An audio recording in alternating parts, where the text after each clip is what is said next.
আল্লাহুল্লাযী আরসালার রিয়াহা ফাতুসিরু সাহাবা فسقناه إلى بلد ميت فأحيينا به الأرض بعد موتها كذلك النشور আল্লাহ পাক বলেন, লক্ষ্য করে দেখো, সমুদ্রের লবণাক্ত পানিগুলি বাষ্পীয় আকারে মেঘমালায় পরিণত করে দেই, আর বাতাসকে হুকুম করি মেঘটাকে টেনে নিয়ে যাও অমুক জায়গায়। আল্লাহ যেখানে বৃষ্টি দিতে চান বাতাস মেঘকে ঠেলে নিয়ে সেখানে নিয়ে আসে, বৃষ্টির পানিগুলি পড়ল। আল্লাহ পাক বলেন, আকাশের সেই বৃষ্টির পানি দিয়া মরা জমিনকে আমি জিন্দা করে দিলাম। ফাআহিয়ানা বিহিল আরদা বাদা মাউতিহা, এই মৃত্যু জমিনকে আমি জিন্দা করলাম, সেখানে তুমি বীজ বপন করলে, সেই বীজগুলি বীজের মাথা ফাটাইয়া চারাগুলি কে বের করে দিল? মাটির আস্তরণ, মাটির আস্তরণের মধ্যে কদুর বিচি, লাউর বিচি, আপনারা কদু কর না লাউ বলেন, যেটাই হোক বুঝলেই হইল, কদু অথবা লাউ একই কথা, অথবা যে কোনো শাক সবজি উদ্ভিদ এর চারা, এর বীজ মাটিতে দেওয়া হলো, মাটিটা ফেটে চারা যে পাতা দুটো বেরিয়ে আসলো, এই পাতা কি শক্ত না নরম? তাহলে মাটিটা ফাটাইয়া পাতা দুটো বাইর করে দিল কে? সুবহানাল্লাহ বলে। মরা জমিন থেকে, মরা জমিনে বৃষ্টির পানি দিয়ে জমিনটাকে জিন্দা করে তার ভিতর থেকে আমি এভাবে করে জিন্দা করি, উদ্ভিদগুলিকে জিন্দা করে দেই। ঠিক একইভাবে কাযালিকান নুশুর, এইভাবে করে কিয়ামতে তোমাদেরকে উঠানো হবে। সুবহানাল্লাহ। লাল শাক দেখছেন? লাল শাক খান না আপনারা? বিচিগুলো ছোট ছোট বিচিগুলি ছড়ায় দেন, দেখবেন কয়েকদিনের মধ্যে মাটির থেকে সব উদ্গত হয়ে যাবে। আল্লাহ পাক এই পৃথিবীতে আমাদের সৃষ্টি করেছিলেন, কবরের মধ্যে আমরা চলে যাব, সে কবর কি, হাসর কি ইত্যাদি বলবো ইনশাআল্লাহ ধীরে ধীরে। তো মাটির ভিতর থেকে এই গাছগুলি, চারাগুলি যেভাবে উদ্গত হয়, আল্লাহ পাক বলছেন এইভাবে করে আমি তোমাদেরকে জিন্দা করব, আবার উঠাবো, এতে কোনো সন্দেহ নাই। সুবহানাল্লাহ। রব্বুল আলামিন দৃষ্টান্ত দিয়ে বুঝাচ্ছেন, আলাম ইয়াকুন নুতফাতাম মিন মানিয়্যিন ইউমনা সুম্মা কানা আলাকাতান ফাখালাকা ফাসাওয়া ফাজআলা মিনহু যাওজাইনি যাকারা ওয়াল উনসা। আল্লাহ পাক বলেন, মানুষকে নিকৃষ্টতম মাতৃগর্ভে নিক্ষিপ্ত এক ফোঁটা পানি ছিল না, আমি তার থেকে আকার আকৃতি দিয়ে সুগঠিত করে মানুষের আকার দান করেছি, আর মায়ের পেটের ভিতরে আমি নারী আর পুরুষ বানাইছি, কন্যা সন্তান এবং পুত্র সন্তান বানাইছি। সুবহানাল্লাহ। এখন মানুষে কয় যে আমরাও পারি, এই যে ক্লোনিং সিস্টেম একটা শুরু হয়েছে, শুনছেন আপনারা? কথা না কইলে বুঝি কি? ক্লোনিং পদ্ধতি, এটি ক্লোনিং পদ্ধতি বিজ্ঞানীরা যারাই কাজটা করতেছে তারা বিশ্ব সভ্যতাকে বিনষ্ট করার একটি মারাত্মক কাজে তারা হাত দিয়েছে। ক্লোনিং পদ্ধতিতে যে যা কিছু তৈরি হয়, এর আগে ভেড়ার বাচ্চা হয়েছে, ছাগলের বাচ্চা বানাইছে, সেগুলি তার মায়ের মতোই হয়েছে অথবা পিতার মতো হয়েছে। পিতার ডিএনএ নিয়ে একটা পুরুষ জাতীয় জন্তুর ডিএনএ অথবা স্ত্রী জাতীয় একটি জন্তুর ডিএনএ নিয়ে তারপরে বিশেষ প্রক্রিয়ার মাধ্যমে সন্তান, এই বাচ্চা উৎপাদনের ব্যবস্থা তারা শুরু করেছে পশু দিয়ে। এরপরে মানুষ এভাবে করা যায় কিনা সেই চিন্তা তারা করেছে।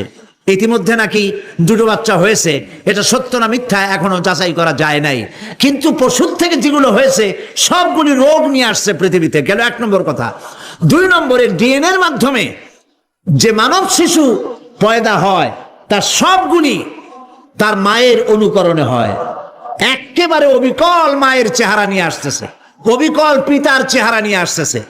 চিন্তা করুন, এই মেয়ে যখন বয়সপ্রাপ্তা হবে তখন তার পিতা কি করে বুঝবে তার বউ কোনটা আর মেয়ে কোনটা? কথা শুনতেছেন? পিতার অবিকল চেহারা নিয়ে একটা সন্তান আসলো, এখন সন্তান বড় হয়েছে, তার মা কি করে বুঝবে যে আমার স্বামী আসছেন, আমার ছেলে আসছে? মানুষের এই হাজার হাজার crore crore million billion trillion মানুষ আল্লাহ পাক সৃষ্টি করেছেন এই পৃথিবীতে, একটা মানুষের চেহারার সাথে আর একটা মানুষের মিল না, গলার আওয়াজেরও মিল নাই। যতই নকল করার চেষ্টা করুক একজন আর একজনের, ধরা পড়েই। ঠিক কিনা কন? ধরা পড়বেই। গলার আওয়াজের যদি মিল থাকতো কি হইতো?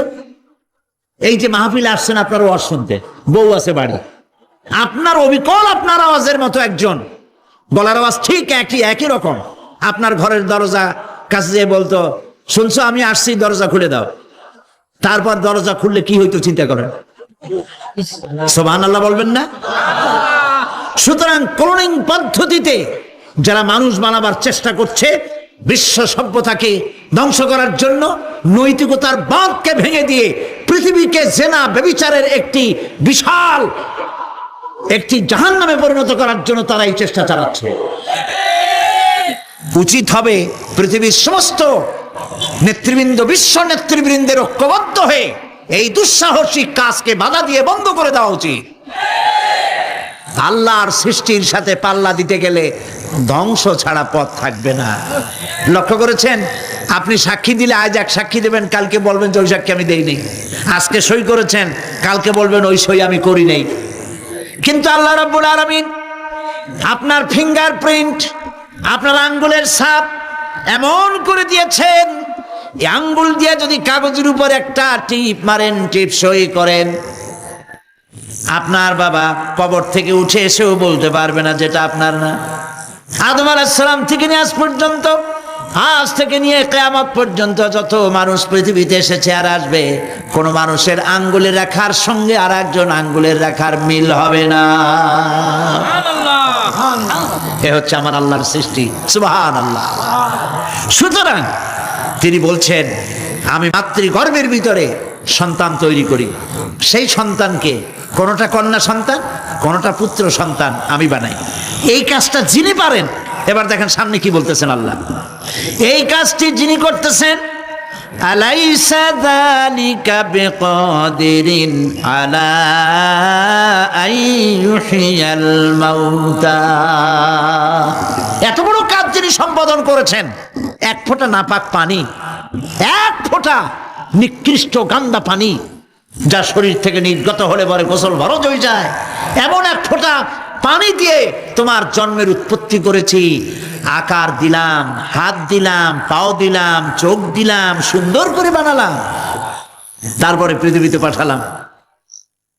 এরপরে তুমি কি করে মনে করতে পারো যে সেই আল্লাহ তোমার মৃত্যুর পরে আবার জিন্দা করতে পারবে না? আলাইসা যালিক, আল্লাহ পাক কি তোমাকে মৃত্যুর পরে, আলাইসা যালিকা বিকাদিরিন, আল্লাহ পাকের পক্ষে এটা কি সম্ভব নয় যে তোমার মৃত্যুর পরে আল্লাহ আবার চিন্তা করবেন? বলেন অবশ্যই পারবেন, বলেন অবশ্যই পারবেন। প্রিয় ভাই সব, আল্লাহ পাক এরপরে বলছেন, ইয়া আইয়ুহান নাসু ইন কুনতুম ফি রাইবিম মিনাল বা'সি ফাইন্না খালাকনাকুম মিন তুরাব। হে মানব সকল, যদি সন্দেহ হয় যে আমি তোমাদের পরকাল সম্পর্কে, যদি পুনরুত্থান সম্পর্কে যদি তোমাদের সন্দেহ হয়, জানা থাকা উচিত আমি তোমাদেরকে মাটি দিয়ে সৃষ্টি করেছি, মাটির উপকরণ দিয়ে সৃষ্টি করেছি। এই মাটির সাথে মিশে যাবা, আবার উঠানো হবে। মাটিতে কবরের মধ্যে মুর্দা রাখার সময় কি বলি আমরা? মিনহা খালাকনাকুম ওয়া ফিহা নুঈদুকুম। পড়েন সবাই, মিনহা খালাকনাকুম ওয়া ফিহা নুঈদুকুম ওয়া মিনহা নুখরিজুকুম তারাতান উখরা। মাতৃগর্ভের ভিতরে মানুষকে আল্লাহ রাব্বুল আলামিন হাত, পাও, চক্ষু, কর্ণ, নাসিকা দিয়ে সুন্দর করে মায়ের পেটের ভিতরে বানায়া এই পৃথিবীতে আল্লাহ পাক পাঠায় দেন। আর আল্লাহ পাক বলেন সুম্মা নুখরিজুকুম তিফলা, বাচ্চার আকারে মায়ের পেট থেকে বের করে দিলাম। যে আল্লাহ রাব্বুল আলামিন এইভাবে করে তোমাদেরকে সৃষ্টি করেন।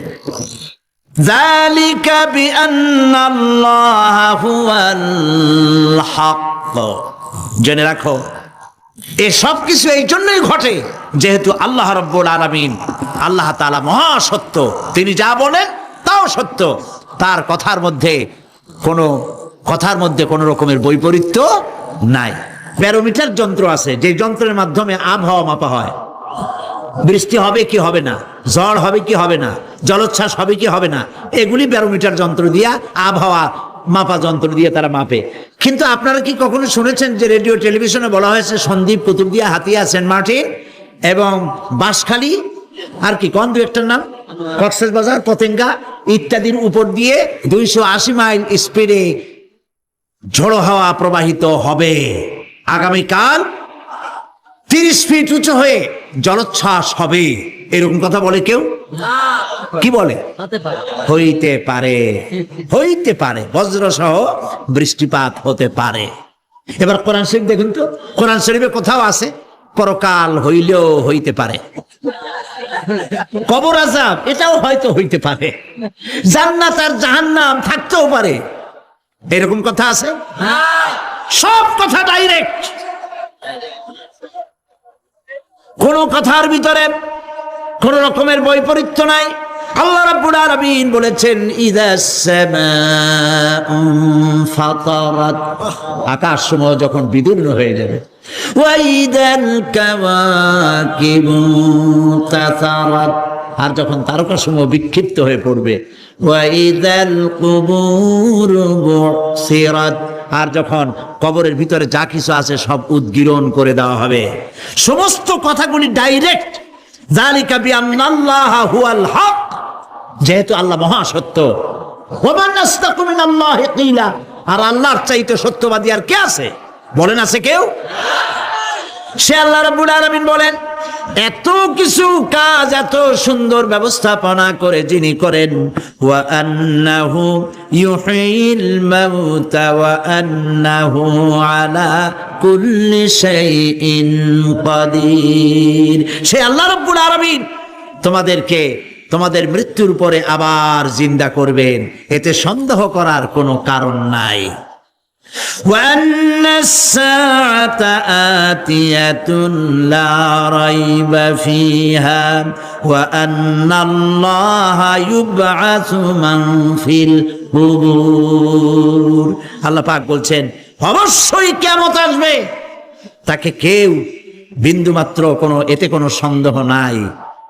আর وأن الله يبعث من في القبور, আর আল্লাহ পাক অবশ্যই কবরে যা কিছু আছে সব বের করে নিয়ে আসবেন।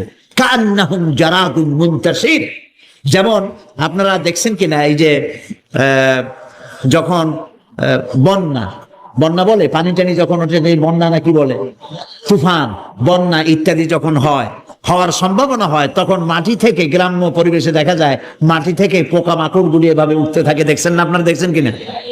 পাখাওয়ালা পিঁপড়াগুলি এইভাবে সব উঠতে থাকে। কান্নাহুম জারাদুম মুনতাশির, এইভাবে করে পোকামাকড় পতঙ্গগুলি যেভাবে মাটি থেকে উদ্গত হতে থাকে, সমস্ত খবরগুলি থেকে মানুষগুলি এভাবে উদ্গত হয়ে যাবে। তবে হ্যাঁ, আপনারা একটা প্রশ্ন করতে পারেন যে কবর দিয়ে সব উঠবে, কিন্তু যে মানুষের বাঁকে খাইছে তার কি হবে? যে মানুষের আগুনে পড়ে গেছে তার কি হবে? যে নদীর মধ্যে ডুবে গেছে তার কি হবে? যে কুমিরের পেটে চলে গেছে তার কি হবে? এরকম একটা প্রশ্ন আপনারা করতে পারেন। কবর কাকে বলে সেটা আমাদের জানতে হবে। কবর শুধু মাটির গর্তটাকেই কবর বলা হয় না, এটি আলমে বারজাখ, এটি পর্দা, এটা জবনিকা। মৃত্যুর পরের জীবনটাই হলো আলমে আখিরাত পর্যন্ত যাইতে যে জীবনটা লাগে, যে একটি সময় আছে, এই সময়টার নামটাই হলো কবর। সেটা গর্তের মধ্যে হইতে পারে, মাটির মধ্যে, সেটা বাঘের পেটে হতে পারে, সেটা কুমিরের পেটে হতে পারে, সেটা পানিতে পচে যেতে পারে, এটা কোনো বিষয় না। আল্লাহ পাক উঠাতে চাইবেন এবং সমস্ত কিছুকে কিয়ামতের দিন আল্লাহ রাব্বুল আলামিন তার দরবারে হাজির করবে। তাহলে আমরা বুঝতে পারলাম যে কিয়ামত যে হবে এই ব্যাপারে কোনো সন্দেহের অবকাশ নাই। এখন ওই কিয়ামতের দিন আল্লাহ রাব্বুল আলামিন আমাদের বিচার নেবেন, হিসাব করবেন।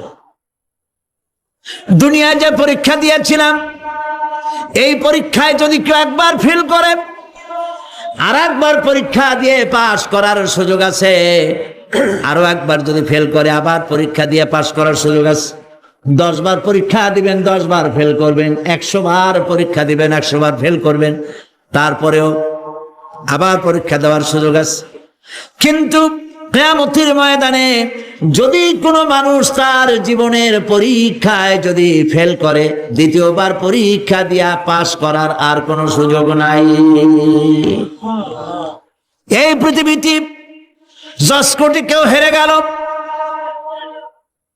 হাইকোর্টে আপিল করার সুযোগ আছে। হাইকোর্টে যদি হেরে যায়, সুপ্রিম কোর্টে কেস করে জেতার সুযোগ আছে, আপিল করার সুযোগ আছে। সুপ্রিম কোর্টেও হেরে গেল, প্রেসিডেন্টের কাছে জীবন ভিক্ষা চাওয়া যাইতে পারে।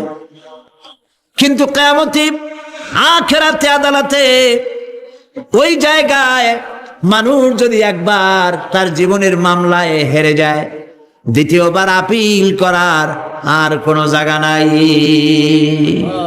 কঠিন জায়গা, সেই জায়গা হবে এবং সেখানে সবাইকে উঠতেই হবে। সুতরাং এই যে প্রশ্ন করা হয় যে প্রায় এই কিয়ামত কবে হবে, এটা বিশ্বাস করি না, হ্যান ত্যান ইত্যাদি, মরলে আবার জিন্দা করবে কে, এইসব প্রশ্নের কোনো দাম নাই। আল্লাহ পাক এই ব্যাপারে আরেকটি কথা বলছেন, ইয়াসআলুনাকা কাআন্নাকা হাফিয়ুন আনহা কুল ইন্নামা ইলমুহা ইনদাল্লাহ ওয়ালাকিন্না আকসারান নাসি লা ইয়ালামুন। হে নবী, এরা আপনার কাছে এই প্রশ্নটা করে এইভাবে যে কিয়ামত কবে আসবে, মনে হয় যেন আপনি এটা জানেন। এই ইলেম কিয়ামত কবে হবে মনে হয় যেন আপনি এটা জানেন, সেই জন্য তারা এই প্রশ্নটা করছে। আসলে কুল ইন্নামা ইলমুহা ইনদাল্লাহ, কিয়ামত কবে হবে এটা কে জানেন? ওয়ালাকিন্না আকসারান নাসি লা ইয়ালামুন, অবশ্যই অধিকাংশ মানুষেরা এটা জানে না। কিয়ামত কবে হবে এটা একমাত্র আল্লাহ পাক জানেন। পরকালের জীবন যে হবে এতে কোনো সন্দেহ নাই, সেই ব্যাপারে আল্লাহ পাক বলছেন, আআনতুম আশাদ্দু খালকান আমিস সামাউ বানাহা। তোমরা যে পুনরুত্থান সম্পর্কে অস্বীকার করো, এবার চিন্তা করো, তোমারে বানানো কঠিন না ওই মহা আকাশটা বানানো কঠিন? কোনটা কঠিন বলেন না আপনারা, কোনটা কঠিন? আপনারা একটু তাকায় দেখেন তো, এই যে বিশাল প্যান্ডেল, এই প্যান্ডেলে খুঁটি আছে না নাই? আছে কিনা? কতগুলা খুঁটি গুনতে আপনার আধা ঘন্টা খানেক সময় লাগবে, ঠিক না? এই একটা প্যান্ডেল বানাতে যদি এতগুলি খুঁটি লাগে, তাহলে বিশাল আকাশে যদি এইরকম খুঁটি লাগতো আকাশটারে ঝুলায় রাখার জন্য, তাহলে চিন্তা করেন তো, খুঁটির জ্বালায় গাড়ি টাড়ি চালান যাইতো? আছে কোনো খুঁটি?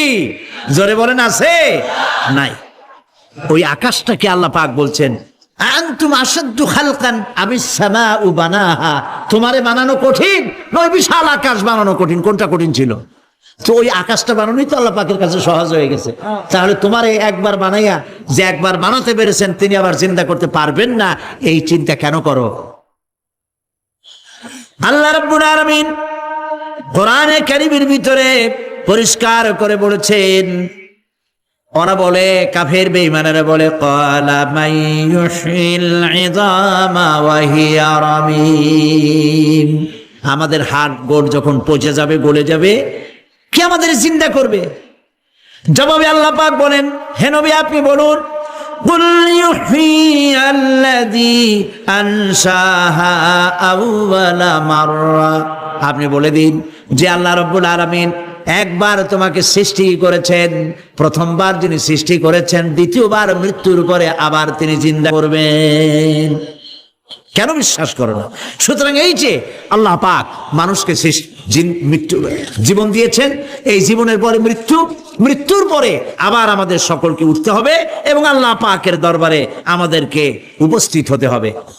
এই কথাগুলি যারা অস্বীকার করে, পরকাল যারা মানে না, তাদের সম্পর্কে আল্লাহ পাক বলছেন, والذين كذبوا بآياتنا ولقاء الآخرة حبطت আমালুহুম।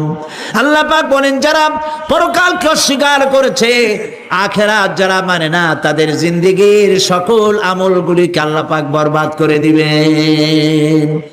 পরকালের বিশ্বাসের উপরে ভিত্তি করেই মানুষের চরিত্র ভালো হইতে বলেন পারে। একটা দৃষ্টান্ত দেই, একটা দৃষ্টান্ত। এই যে যারা চুরি করে, ডাকাতি করে, সন্ত্রাস করে মানুষ মারে, এখন তো আল্লাহর রহমতে সন্ত্রাস বন্ধ হয়েছে, হয় নাই? হয়েছে কিনা? সন্ত্রাস বন্ধ হয়েছে, আলহামদুলিল্লাহ বলে। এই সন্ত্রাসগুলি করে কি জন্যে?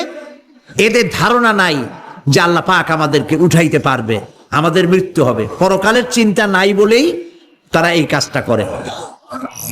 চাঁদাবাজি, মাস্তানি, কে আপনাকে ঠেকাবে? পুলিশের ভয় আপনি ঘুষ নিবেন না, পুলিশে দেখে ফেলবে।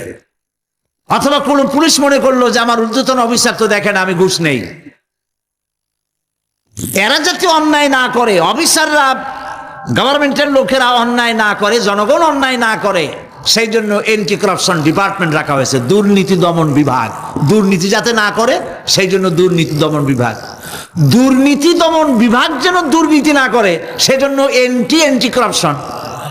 এখন দুর্নীতি যাতে না হয়, ওই দমন বিভাগের দুর্নীতি বন্ধ করার জন্য যারাই বানানো হলো, তারাও যাতে আবার দুর্নীতি না করে সেই জন্য এন্টি করাপশন। কত এন্টি বানাবেন? কোন ঠিকাইতে পারবেন না, ঠেকাতে পারবেন না।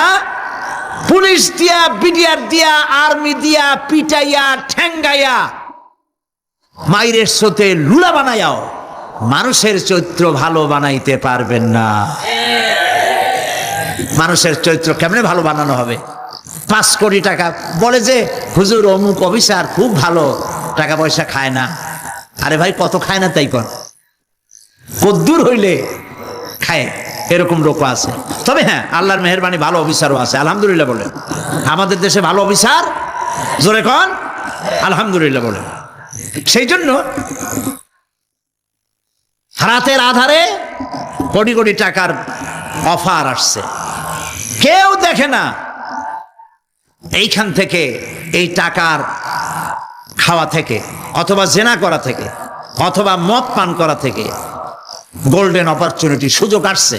জেনা করা যায়, মদ খাওয়া যায়, টাকা নেওয়া যায়, অবৈধ টাকা। এই অপরাধ থেকে বাঁচাতে পারে একমাত্র পরকালের জবাবদিহিতা, আখিরাতের ভয়। আল্লাহর কাছে আমাকে জবাবদিহি করতে হবে, এই ভয় ছাড়া আর কোনো কিছুই মানুষের এই বিপদ থেকে মানুষের চরিত্র ভালো বানাইতে পারে না। মানুষের চরিত্র ভালো বানাবার জন্য এটাই হচ্ছে একমাত্র পথ। সেই জন্য আল্লাহ পাক আখিরাতের জীবন রেখেছেন, উঠতে সেখানে হবেই। এই পৃথিবীতে একবার যখন আসছি, আমাদেরকে জিন্দা আল্লাহ করবেন এবং সমস্ত কথাগুলির জবাব আল্লাহর কাছে দিতে হবে। পরকালের ব্যাপারে আল্লাহ পাক একটা ঐতিহাসিক যুক্তি দিয়েছেন, অনেক যুক্তি কোরআনে কারিমে দিয়েছেন।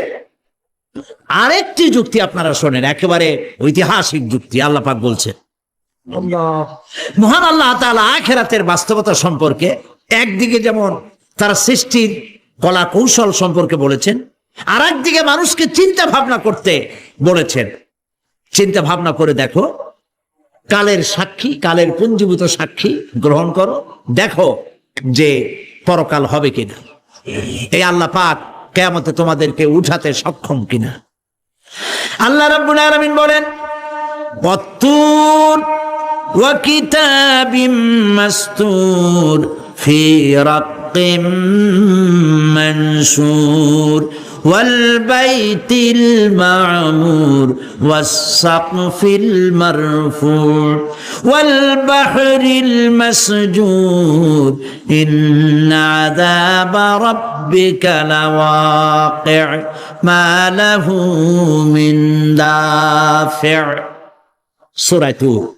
আল্লাহ পাক বলছেন, তুর পাহাড়ের শপথ, তুর পাহাড়ের শপথ, সেই প্রকাশ্য পবিত্র গ্রন্থের শপথ যা লিপিবদ্ধ রয়েছে মুসলিম ঝিল্লিতে, চর্ম ঝিল্লিতে লিপিবদ্ধ রয়েছে।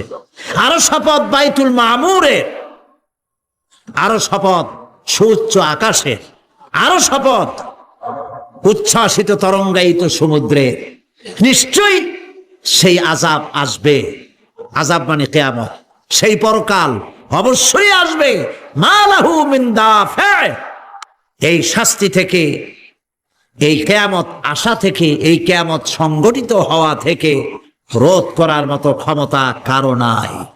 সুবহানাল্লাহ। এখন আল্লাহ পাক তুর পাহাড়ের কসম করছেন।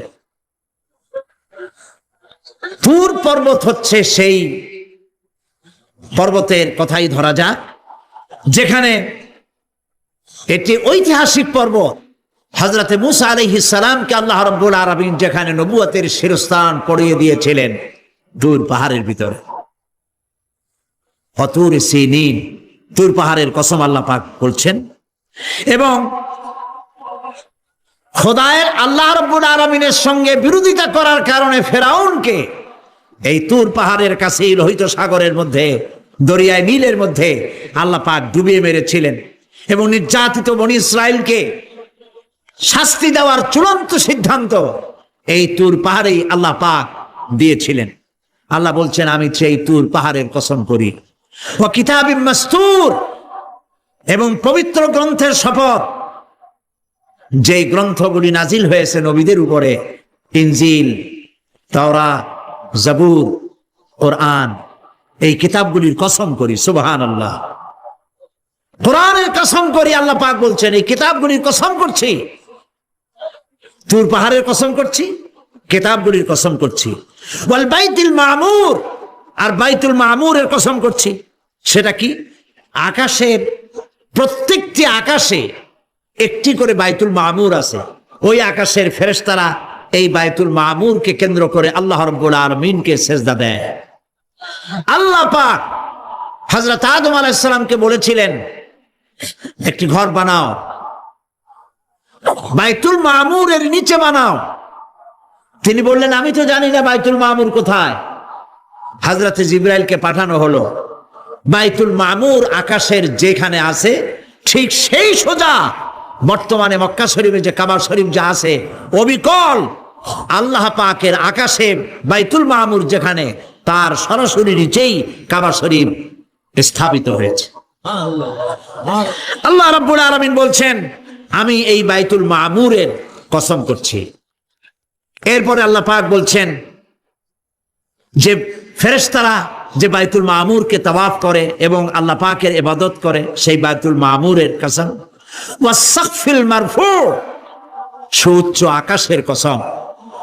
এই আকাশ আল্লাহ পাক সৃষ্টি করেছেন বিগাইরে আমাদিন, কোন রকমের কোন খুঁটি ছাড়াই। সুবহানাল্লাহ বলি আমরা।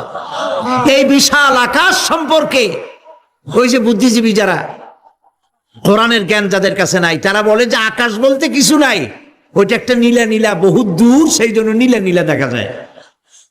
এই পৃথিবী সম্পর্কেও তাদের ধারণা এই পৃথিবীও কিছু না, এটা হলো ওই যে কি বলে, সূর্যের কাছের থেকে একটা উজ্জ্বল জ্যোতিষ্ক খুব ফোর্সে যাচ্ছিল, এই ফোর্স সহ্য করতে না পেরে সূর্যের একটি অংশ মহাশূন্যের উপরে ছিটকে পড়লো, ঘুরতে ঘুরতে পৃথিবীর আকার ধারণ করেছে। এই হলো ওদের ধারণা। অ্যাক্সিডেন্টের মাধ্যমে নাকি এই পৃথিবী হয়েছে। মূল কথা হলো, এইভাবে করে যদি কোনো একটা গ্রহ উজ্জ্বল জ্যোতিষ্ক যাওয়ার কারণে পৃথিবী হয়ে থাকে, তাহলে এখন তো পৃথিবীতে মানুষ ধরতেছে না, মানুষ তো অনেক বেশি বেড়ে গেছে, তাহলে আর একটা জ্যোতিষ্ক দয়া করে সূর্যের পাশ দিয়ে যাইয়া আর একটা খণ্ড হালাই দিয়া আর একটা পৃথিবী বানায় না কেন? প্রিয় ভাই সব, আল্লাহ পাক বলছেন ওয়াস-সাকফিল মারফু, আমি এই বিশাল আকাশের কসম করি। সুবহানাল্লাহ। এরপরে ওয়াল বাহরিল মাসজুর, পৃথিবীতে প্রবাহিত উচ্ছ্বসিত তরঙ্গায়িত সমুদ্র রাজির কসম করি। সুবহানাল্লাহ। আচ্ছা বলেন তো, এই পৃথিবী এর নিচে কি? এই পৃথিবীর নিচে কি? এই পৃথিবী মহাশূন্যের উপরে ঘুরছে। লক্ষ্য করেন আল্লাহর কত বড় শক্তি। আটলান্টিক মহাসাগর কোথায়? বলতে পারবেন না? এই পৃথিবীতে আটলান্টিক মহাসাগর কোথায়? এই পৃথিবীতে আটলান্টিক মহাসাগর, প্রশান্ত মহাসাগর, ভূমধ্য সাগর, যত সাগর আর মহাসাগর সব এই পৃথিবীতে। এই পৃথিবী অসংখ্য পাহাড়, অসংখ্য সমুদ্র আর অসংখ্য মানবরাজি নিয়ে লাটিমের মতো ঘুরতেছে। সুবহানাল্লাহ। মহাশূন্যের উপরে, মহাশূন্যের উপরে লাটিম যেমন ঘোরে, পৃথিবী তেমন ঘোরে, অথচ মানুষগুলো ছিটকে পড়ে যায় না, পানিগুলি উড়ে কোথাও পড়ে যায় না। সুবহানাল্লাহ বলতে ইচ্ছে করে না। আল্লাহ রাব্বুল আলামিন সূরা ইয়াসিনের মধ্যে বলেছেন, লাশ-শামসু ইয়ানবাগি লাহা আন তুদরিকাল কমারা ওয়ালাল লাইলু সাবিকুন নাহার ওয়া কুল্লুন ফি ফালাকিন ইয়াসবাহুন। সূর্য চন্দ্রের অধিকার নষ্ট করতে পারে না। রাত দুপুরের সময় সূর্য উঠবে না, দিনের দুপুর বেলায় চন্দ্র উদিত হয়ে সূর্যের আলোকে নিষ্প্রভ করতে পারে না। চন্দ্র সূর্যের আগে যেতে পারে না, সূর্য চন্দ্রের আগে যেতে পারে না। কারো গায়ে কারো ধাক্কা লাগে না। অসংখ্য তারকারাজি উড়ে বেড়াতেছে, কারো সাথে কারো কোনো ধাক্কা নাই, কোনো সংঘর্ষ নাই। মহাশূন্যের উপরে সূর্য চন্দ্র যেমন ঘোরে, ওয়া কুল্লুন ফি ফালাকি ইয়াসবাহুন, চাঁদ আর সূর্য যেমন ঘোরে, মহাশূন্যে যা আছে তাও ঘোরে। এই পৃথিবীটা মহাশূন্যের উপরে, গোটা পৃথিবী সমস্ত সমুদ্র আর মহাসমুদ্র নিয়ে সব ঘুরতেছে। সুবহানাল্লাহ। ওয়াল বাহরিল মাসজুর, তরঙ্গায়িত উচ্ছ্বসিত সমুদ্র রাজির কসম করি, সমুদ্র সন্দ্বীপ যাওয়ার সময় কেমন অবস্থা হয় যদি তুফানে পড়ে? দাল্লা মান তাদউনা ইল্লা ইয়াহু, সকলের কথা মানুষ ভুলে যায়। মৌজুন কাল জিবাল, পাহাড়ের মতো যখন ঢেউগুলো আসতে থাকে সবাই সব ভুলে যায়, তখন মনে পড়ে শুধু আল্লাহ। কি মনে পড়ে? আল্লাহ কত বড়, সমুদ্রের কাছে যাই দেখেন। সুবহানাল্লাহ। এই বিশাল বিশাল সমুদ্র রাজির কসম করছি। এতগুলি কসম করে আল্লাহ পাক কোরআনে কারীমের মধ্যে বলছেন, দেখো এই সব জিনিসগুলি আমি সৃষ্টি করেছি, আর এই জিনিসগুলির কসম করে বলছি সেই পরকাল অবশ্যই অনুষ্ঠিত হবে, সেই আযাব আসবে। কেউ এই পরকাল অনুষ্ঠিত হওয়া থেকে কেউ ফিরাইয়া রাখতে পারবে না। এখন তোমরা প্রশ্ন করতেছো, আল্লাযী ফীহি আল্লাযী হুম ফীহি মুখতালিফুন, এই ব্যাপারে তোমরা ইখতিলাফ করতেছো, মতবিরোধ করতেছো, ঠাট্টা করতেছো, বিদ্রূপ করতেছো। কাল্লা সায়ালামুন, অবশ্যই তোমরা জানতে পারবে। সুম্মা কাল্লা সায়ালামুন, অবশ্যই তোমরা জানতে পারবে সেই পরকাল হবে, এতে কোনো সন্দেহ নাই। সুবহানাল্লাহ। একদিন পরিসমাপ্তি ঘটবে এবং আল্লাহর দরবারে আমাদেরকে উঠতে হবে এবং সেখানে আমাদের বিচার হবে। সেখানে আমাদের কি হবে? বিচার হবে। আল্লাহ পাক বিচারটাকে নির্ভুল করার জন্য, সঠিক করার জন্য প্রত্যেকের গলায় আমলনামা ঝুলায় রাখছে। এখানে রেকর্ডের ব্যবস্থা করা হয়েছে। আল্লাহ পাক বলছেন, ওয়া কুল্লু ইনসানিন আলজামনাহু তাইরাহু ফি উনুকিহি ওয়া নুখরিজু লাহু ইয়াওমাল কিয়ামাতি কিতাবান ইয়ালকাহু মানশুরা। আল্লাহ পাক বলেন, প্রত্যেকের ভালো মন্দ কর্মফল, কর্মলিপি আমি তার গলায় ঝুলায় রেখেছি। কিয়ামতের দিন সে নিজের কাছে স্পষ্ট সব দেখতে পারবে, কোনো জিনিস বাদ পড়বে না। তার গলায় তার আমলনামা ঝুলানো আছে, সব রেকর্ড হতেছে। এই পৃথিবী থাকবে না। এটা কি চিরকাল থাকবে? না, এর একটা পরিসমাপ্তি ঘটবে।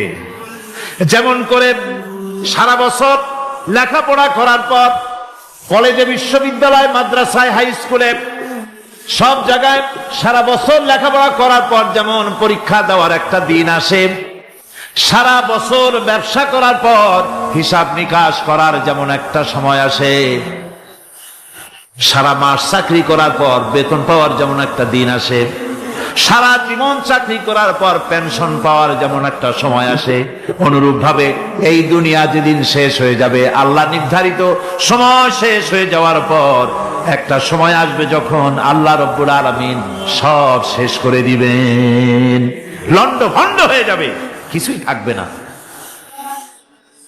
কোরআনে সব আল্লাহ বলে দিয়েছেন। আল্লাহ পাক বলেন এই পৃথিবীর সব কেমন ভাবে ধ্বংস হবে তার চিত্র আল্লাহ পাক কোরআনে কারিমে তুলে ধরেছেন। ইযাস সামাউ ফাতারাত ওয়া ইযাল কাওয়াকিবু তাসারাত ওয়া ইযাল বিহারু ফুজ্জিরাত ওয়া ইযাল কুবুরু বুসিরাত। যখন আকাশসমূহ জীর্ণ বিদীর্ণ হয়ে যাবে, তারকাগুলি বিক্ষিপ্ত হয়ে ছিটকে পড়বে, আর সমুদ্রগুলি উচ্ছ্বসিত হয়ে পড়বে, কবরগুলি সব তার ভেতরে যা আছে উদ্গীরণ করে দেবে, তারকাগুলি স্থিমিত হয়ে যাবে।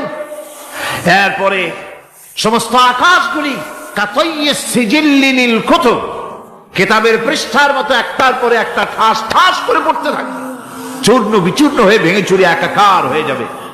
পাহাড়গুলিকে উড়িয়ে দেওয়া হবে, চন্দ্র এবং সূর্য একাকার হয়ে। আল্লাহ রাব্বুল আলামিন বলেন ফাইদা বারিকাল বাসার ওয়া খাসাফাল কমার ওয়া জুমিআশ শামসু ওয়াল কমার।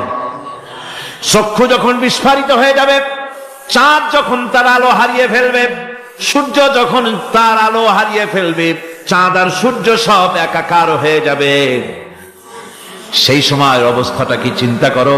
মানুষ হয়রান হয়ে দৌড়াদৌড়ি করবে।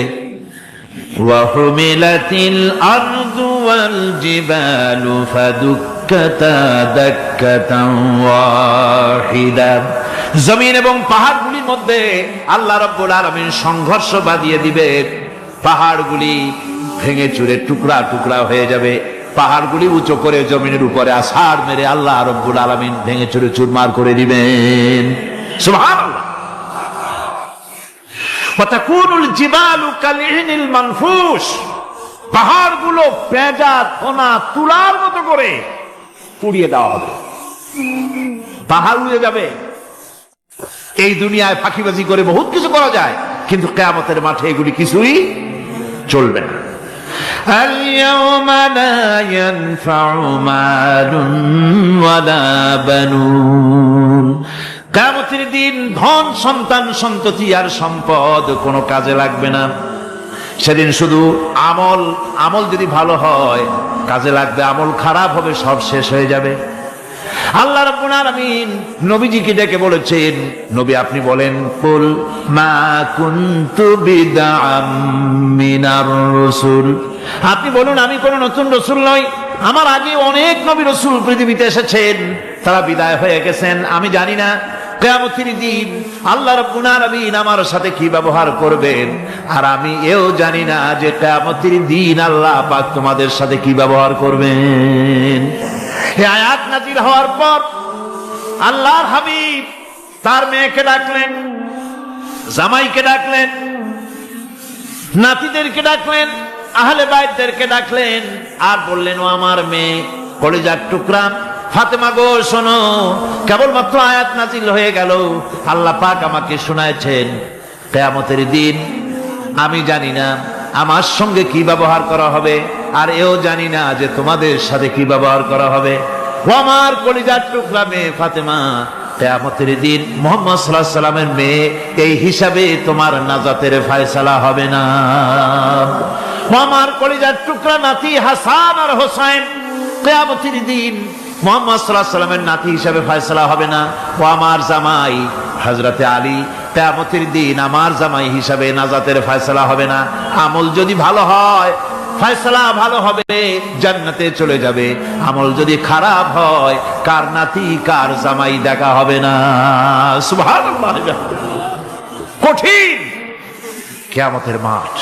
এই পরকালের বিশ্বাস যদি কলিজার মধ্যে ঢোকে মানুষ ভালো হয়ে যাবে। কম সুবহানাল্লাহ।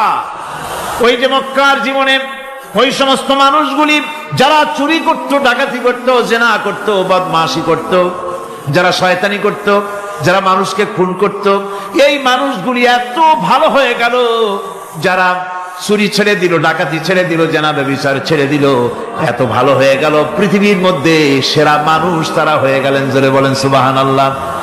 নবীর সাহাবীরা পৃথিবীর শ্রেষ্ঠ সন্তান, নবীর সাহাবীরা পৃথিবীর সেরা মানুষ, তাদের চাইতে সেরা মানুষ নবীদের পরে আর কেউ হতে পারে না। জোরে কোন সুবহানাল্লাহ। নবীর পরে পৃথিবীতে শ্রেষ্ঠ মানুষ কারা? সাহাবায়ে কেরাম রিদওয়ানুল্লাহি তাআলা আলাইহিম আজমাইন।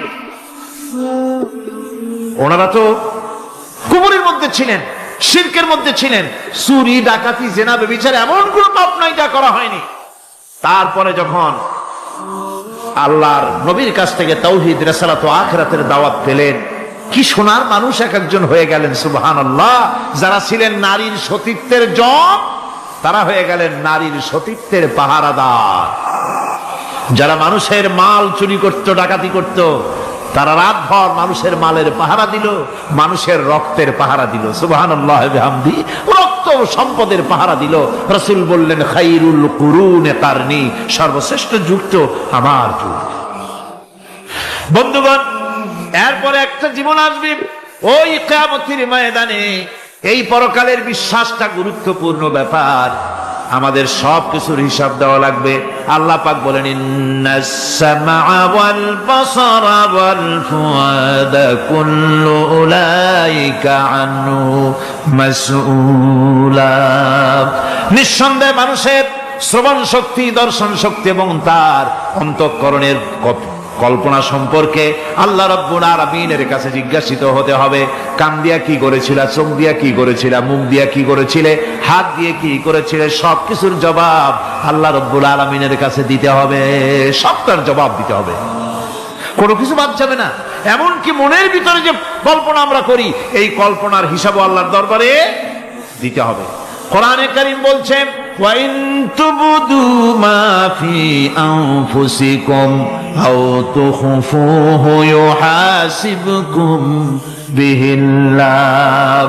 মনের ভিতরে তুমি যেটা কল্পনা করো সেটা প্রকাশ করো, অথবা তুমি গোপন রাখো, যাই তুমি করো না কেন, আল্লাহ রাব্বুল আলামিন এর হিসাবও তোমার কাছে নেবেন।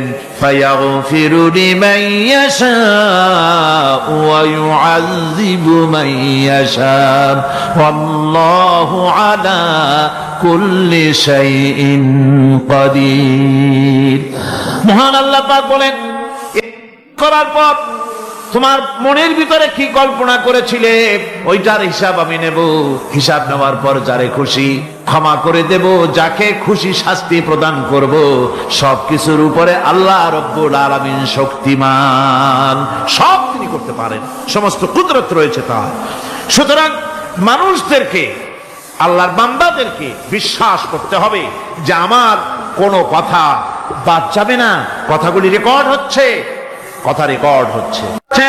وَنُنَزِّلُ مِنَ الْقُرْآنِ مَا هُوَ شِفَاءٌ وَرَحْمَةٌ لِّلْمُؤْمِنِينَ وَلَا يَزِيدُ الظَّالِمِينَ إِلَّا خَسَارًا। আমি এই কোরআন অবতরণের পরিক্রমায় এমন সব বিষয় অবতীর্ণ করেছি যা মুমিনদের জন্য নিরাময় এবং তাদের জন্য রহমত, আর জালিমদের জন্য ক্ষতি ছাড়া আর কিছুই বৃদ্ধি পায় না। জালিমদের জন্য ক্ষতি বৃদ্ধি পায়, আর যারা মুমিন তাদের জন্য এর মধ্যে নিরাময় আছে, এর মধ্যে রহমত আছে। অর্থাৎ যারা এই কোরআনকে যারা নিজেদের আইনের কিতাব হিসাবে গ্রহণ করেছে, কোরআনকে তাবিজের কিতাব হিসাবে নয়, ধর্মীয় কিতাব হিসাবে নয়, কোরআন সংবিধান। কোরআন কি? কোরআনকে যারা সংবিধান হিসাবে মেনে নিয়েছে, কোরআনকে যারা সংবিধান হিসাবে গ্রহণ করলো, ব্যক্তি, পরিবার, সমাজ, রাষ্ট্রে তাদের যাবতীয় মানসিক, বুদ্ধিবৃত্তিক, নৈতিক, তামাদ্দুনিক রোগের নিরাময় হবে, এর দ্বারা শান্তি হবে। কিন্তু যেসব জালিম এই কোরআনকে প্রত্যাখ্যান করেছি, কোরআনকে যারা মৌলবাদীদের কিতাব বলে, কোরআনের কথা বললে মৌলবাদ বলে গাল দেয়, তারা তাদের কপালকে পোড়াইয়া ছাই বানাইয়া দিছে। এই পৃথিবীতে আসার পর আমাদের হায়াত তো বাড়ছে না, বরং হায়াত প্রতি মুহূর্তে কি হচ্ছে? লোকেরা বলে হায়াত বাড়ে, হায়াত তো বাড়ে না। হায়াত কি হয়? জন্মের পরের থেকে আমার জন্য রিজার্ভ আছে যতটুকুন, 50 বছর বাঁচবো, 60 বছর বাঁচবো, যতটুকু হায়াত আমার জন্য নির্ধারিত করা আছে, নির্ধারণ করা আছে, প্রতিদিন একদিন করে কমে যেতেছে। এজন্য আমি বলি, আমার বাড়িতে যে ঘড়িটা আছে, এই ঘড়িটা বেলা 1টার সময় ঢং করে একটা আওয়াজ দেয়, শ্রোতাকে শুনিয়ে দেয়, বাড়িওয়ালা তোমার জীবনের মূল্যবান হায়াত থেকে 1 ঘন্টা কমায়া দিলাম। 2টার সময় 2টা ঘন্টা লাগায় শোনায় দিল, বান্দারে তোমার জীবনের মূল্যবান সময় থেকে 2টি ঘন্টা কমে গেল। এমনি করে দিন গেল, মাস গেল, বছর গেল, আমাদের হুঁশ হলো না। সময় চলে গেল তাস খেলে খেলে, সময় চলে গেল আমাদের খেলাধুলা করে, শয়তানি বদমাশি করে। সময় কতটুকুন পেলাম? কিয়ামতের দিন, বিচারের দিনটা যেটা হবে, আল্লাহ রাব্বুল আলামিন বলেন বিচারের দিনটাই লম্বা হবে 50 আলফা সানা মিম্মা তাউদ্দুন। বিচারের দিনটা লম্বা হবে কত বছর? 50,000 বছর। কত বছর? দুনিয়ায় যেভাবে তুমি হিসাব করো, দুনিয়ার গণনা অনুযায়ী হাসরের বিচারের দিনটা হবে 50,000 বছরের মতো লম্বা। এক কিতাবে দেখেছি, তিনি লিখেছেন হিসাব করে, কিয়ামতের ওই দিনটার হিসাবে 50,000 বছর একটা দিন লম্বা। ওই হিসাবে পৃথিবীতে যারা 60 বছর বাঁচলো, সেজন্য আখেরাতে 2 মিনিট দুনিয়ায় বাঁচলো। চিন্তা করেছে? মাত্র 2 মিনিট। 60 বছর যারা হায়াত পেল, 2 মিনিট বাঁচলো। এই 2 মিনিটের জন্য কত হাঙ্গামা, কত মারধর, কত সন্ত্রাস, ক্ষমতার জন্য লড়াই, ধ্যান করেঙ্গে ত্যান করেঙ্গে, লাঠিকে আন্দার মুগুর ভরেঙ্গে, শক্তির ঠেলায় অস্থির। আমার বন্ধুগণ, সময় চলে যাচ্ছে স্রোতের মতো করে, কারো জন্য সময় অপেক্ষা করতেছে না। আমাদের মৃত্যু প্রতি মুহূর্তে কাছে চলে আসতেছে। এই জন্য শায়ের বলেছেন, আগাহ আপনি মৌত সে কোই বাশার নেহি, আগাহ আপনি মৌত সে कोई बशर नहीं, सामा 100 बरस के हैं पल की खबर नहीं। মৃত্যু সম্পর্কে আমাদের কারো জানা নাই। যে কোনো মুহূর্তে মৃত্যু আমাদের কাছে এসে যেতে পারে, মৃত্যু সম্পর্কে কিছুই জানা নাই। অথচ প্রতি মুহূর্তে আমরা মৃত্যুর দিকে এগিয়ে চলছি। মাল সামান 100 বছর কি ধরে খাবো তাও জমা করে রেখেছি, কিন্তু এক মুহূর্তের খবর নাই। মাহফিলে এসেছি, বাড়ি যেতে পারবো নিশ্চয়তা নাই। আছে? বলেন আছে? আপনি বাড়ি যাও ভালো, বসেছেন, দাঁড়াতে পারবেন, এই নিশ্চয়তা আছে? নাই। সুতরাং সূরাতে যে সময়ের উপরে কসম করে মূলত সময়ের অপরিসীম গুরুত্ব সম্পর্কে আল্লাহ পাক মানুষকে বুঝাই দিতেছেন। সময়ের দাম দাও। আমাদের সময় চলে যায় গান শুনতে শুনতে, আশ্চর্য মলম বিক্রি করা দেখতে দেখতে, তাস পাশা খেলতে খেলতে সময় চলে যায়, কেউ খেয়াল করে না। সময় বলতে অতীত কালও হতে পারে, আবার বর্তমানও হতে পারে। আর বর্তমান কাল কোনো কালই না। বর্তমান কাল কোনো কাল নয়। প্রতি মুহূর্তে ভবিষ্যৎ এসে বর্তমান হয়, আর প্রতি মুহূর্তে বর্তমান কি হয়? অতীত হয়ে যায়। বর্তমান কাল বলে কোনো কাল না। প্রতি মুহূর্তে অতীত হয়ে যাচ্ছে। এই যে আমি মাহফিলে বসছিলাম প্রথম এসে, ওইটা কি এখনো বর্তমান আছে? এই যে বর্তমান কথা বলছি, এটা অতীত হয়ে যাচ্ছে। সুতরাং বর্তমান কাল নাই। আল্লাহ পাক অল আসরের সময়ের কসম করে বলছেন। যদি আমরা চিন্তা ভাবনা করি, তাহলে আমরা লক্ষ্য করব আমাদের আসল মূলধন সময়। আসল মূলধন কি? জীবনের আসল মূলধন কি? সময়। যে ব্যক্তি আল্লাহর সঙ্গে বিদ্রোহ করেছে, আর পরকালের জন্য পাথর জোগাড় করে নাই, দুনিয়াকে অগ্রাধিকার দিল, পরকালকে ভুলে গেল, তার